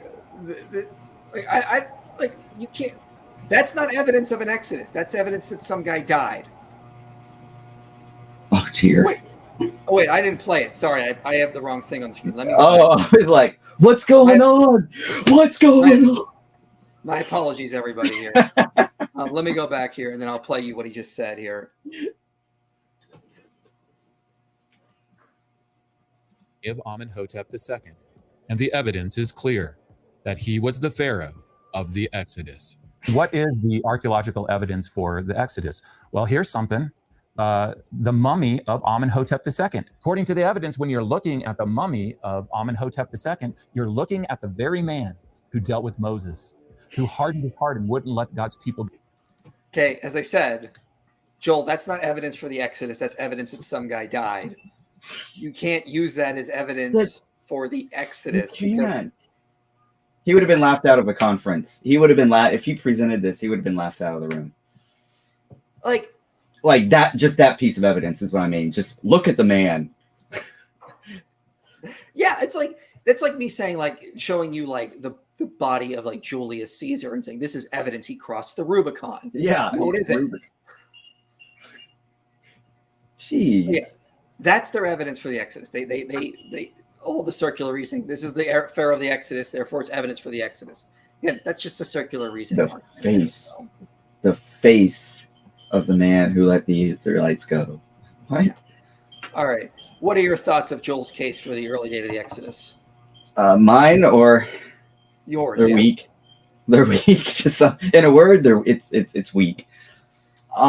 There's no evidence here for there's no evidence. You get like you said, you get a couple of things. They get a couple of things going their way, but on the whole, I think the strongest case, some of the strongest points that we have against them are the Armana letters themselves. Then you've got the Papyrus Anastasi 6, which says there was evidence of a people group in the Sinai trying to get access through an Egyptian fort. You've got lost my train of thought. I had it.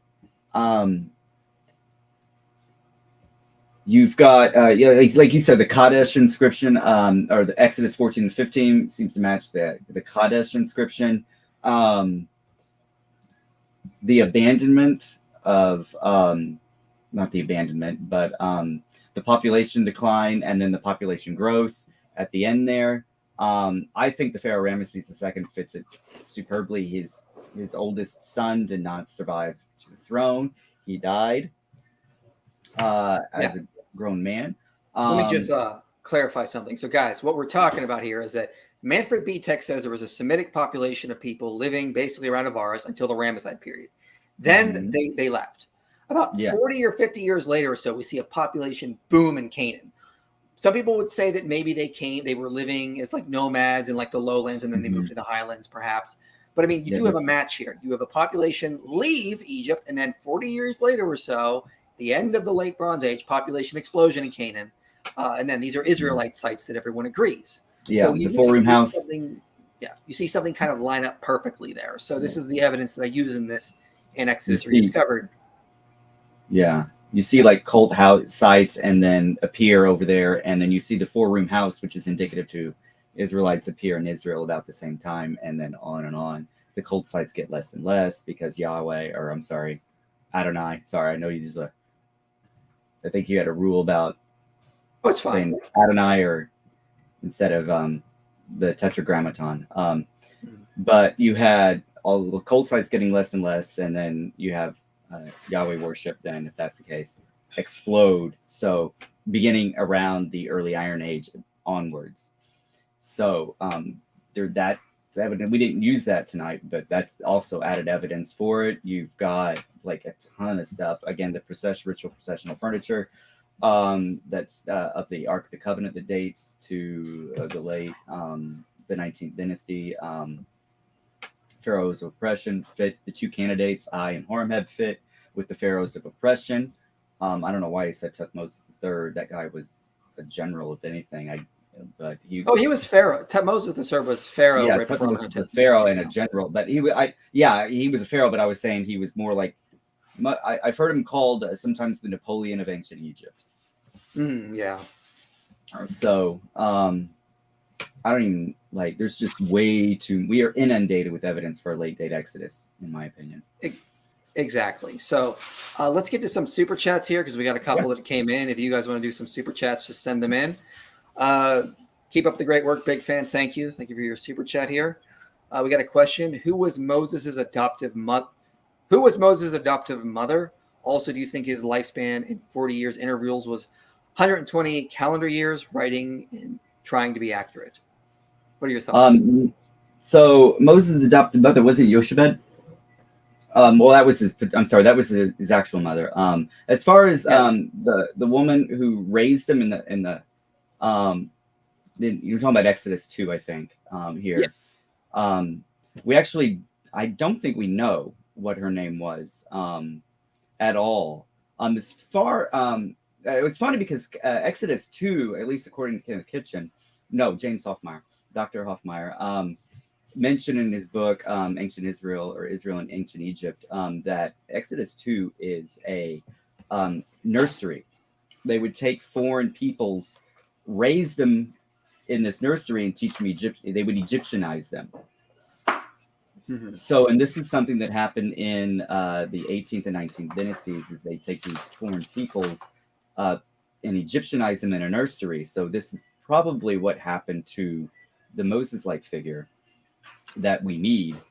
So he was raised and he was Egyptianized, and then the rest is history there. As far as the 120 calendar years, I think that's just again a period of long time. He was old in age, he was advanced in age, or since 110, I think 110 years is like a wise old age in Egypt. They just added 10 years to say he was also wise in old age, as well, as far as Moses is concerned. But I don't think he lived 120 calendar years.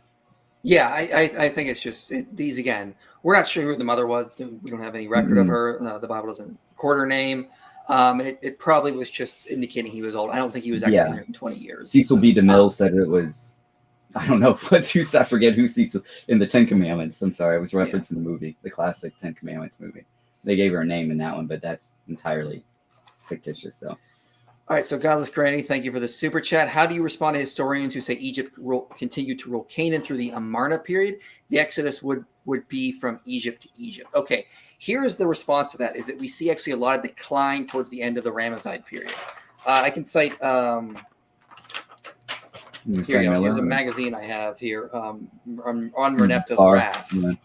Yeah, and so what they say in here, I just had it and I just lost it here, but they basically are talking about Merneptah, and they say this in the article. They say, we know from excavations that in the final days of Ramses II's rule, the Egyptian governor's estate at Aphek, as well as the administrative center at Jephthah, were violently destroyed. Some scholars attribute these destructions to Canaanite king of Gezer, who might have sought to take advantage of Egypt's perceived weakness during the waning years of Ramses II's reign. So we actually see some decline towards the end of Ramses II's reign.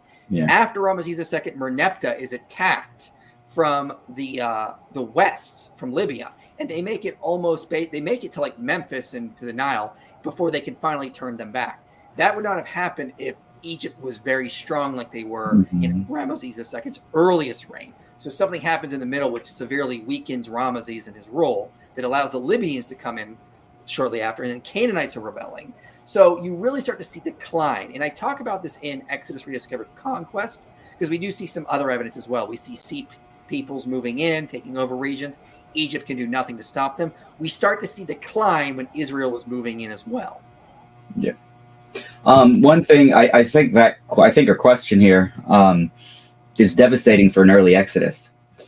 Yeah. Because that's exactly what it would be like for an early Exodus, is they'd be going from Egypt to Egypt in an early Exodus. There was no weakness in the 18th dynasty at all. Every king was strong. The military was there and everything. You didn't get the decline until after Ramses II with the Sea People's invasion. Actually, I think he dealt with the Libyans, and then Ramses III dealt with the Sea People's invasion, and then you had the Bronze Age collapse. And then you get to Ramses IV, and he's struggling. He's struggling to like hold. He actually had to bring some of his army back from the Levant into Egypt. The cherry tree at the Reed Sea. It wasn't the whole cherry tree. I just want to make that clear. It was just some, or maybe it was. It just wasn't the whole army is what I'm saying. It wasn't the whole Egyptian army being drowned. And Pharaoh definitely wasn't drowned. It doesn't say that in there either. But which severely reduced the Egyptian military in strength. So they were weakened, which allowed the Libyans to come in, the Sea Peoples to come in, and weakened Egypt. So again, that's something that supports a late date. Yeah, we also see Philistines or the Sea Peoples moving in, and for Egypt to go and attack the hill country where Israel settled, they'd have to go through the Philistine area, which they couldn't. The Philistines were putting pressure on Egypt. Baruch Halpern, in his book David's Secret Demons, says, prior to and during the Sea People's settlement, Canaanite sites reveal low levels, but real levels of pig consumption. Oh, wait, that's a wrong quote. But Baruch Halpern, I grabbed the wrong quote there accidentally from my documentary. Here it is.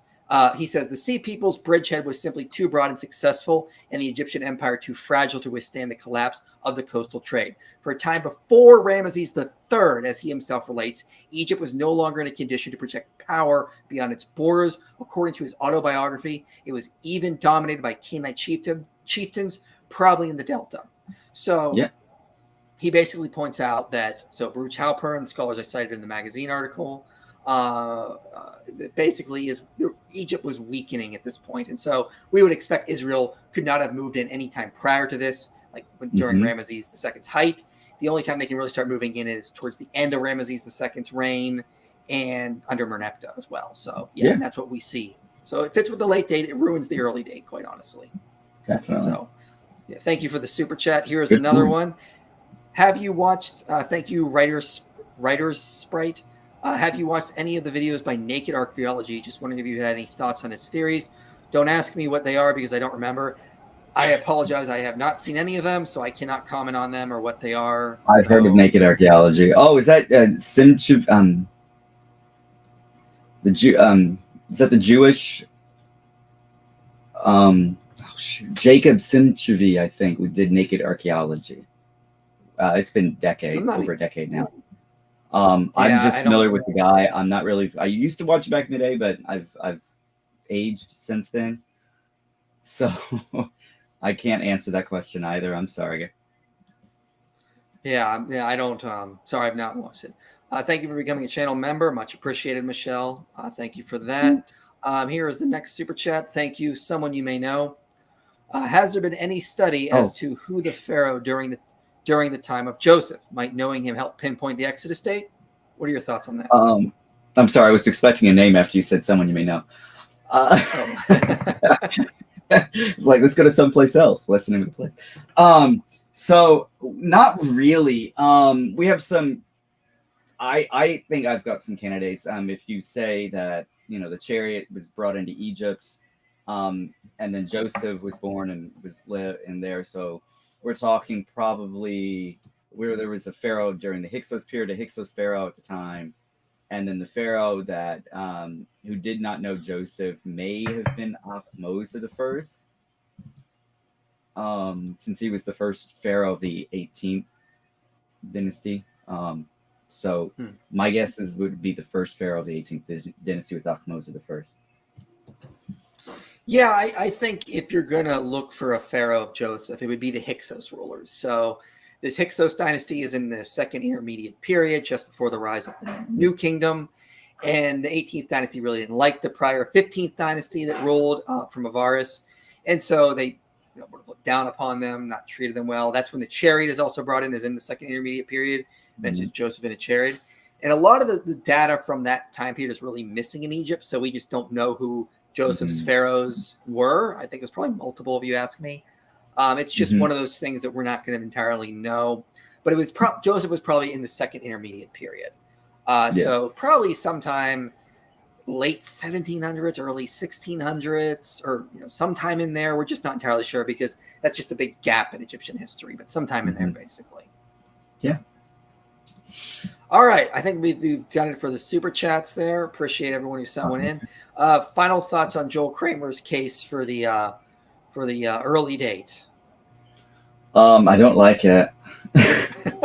Don't like it at all. It's weak.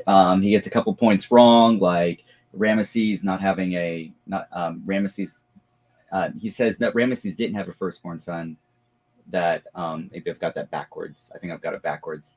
Ramesses, I would just go ahead and say Ramesses did have a firstborn son that did not reach the throne. He seems to make that mistake. I thought that was a factual error on his part.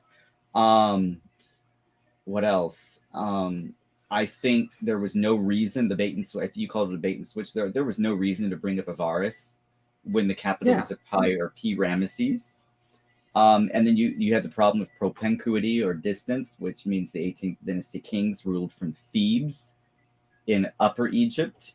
We're talking in Lower Egypt when P Ramesses was the capital of the 19th dynasty kings from Ramesses II onwards. And he built the city himself, and Avaris was never called Ramesses. Nope. The Armana letters, I think, are devastating to his case, listing cities like Jerusalem already in existence, for example, which seems to not corroborate what Manetho says. Josephus is also unreliable, one, because he's quoting Manetho, a horrible source. And he even adds tidbits that aren't even factual either. So he gets his case for Jephthah is absolutely a monstrosity.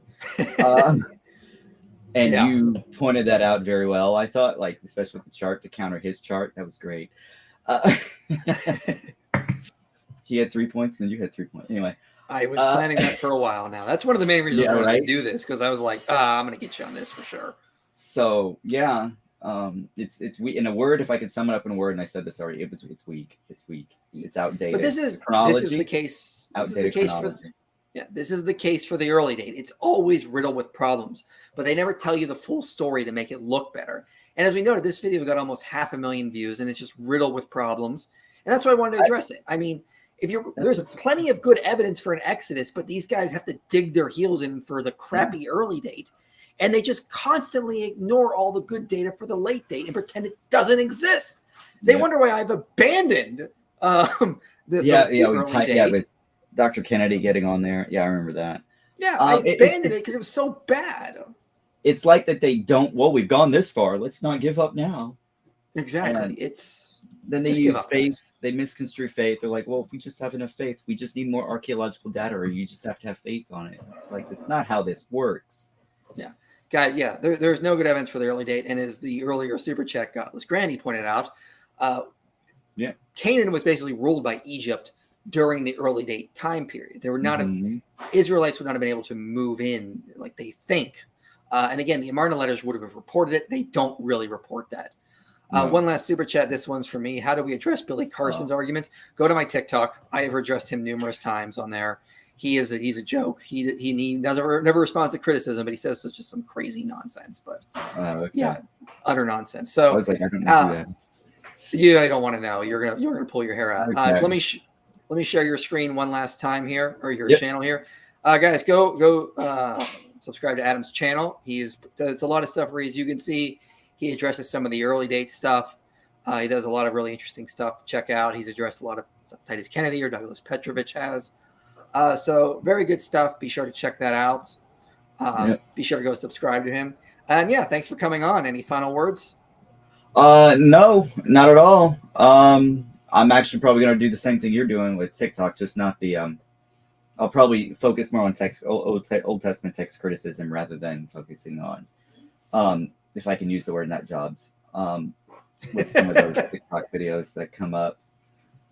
Oh gosh, we're still months out, for the Christmas stuff, aren't we? And Halloween. The season's upon us, or after Independence Day. All right. All right. Thanks for coming, everyone. And again, don't trust early date proponents. As you can see, they misconstrue and they twist the data around. This is why I abandoned it. I'm now a late date proponent. Thanks for coming, everyone.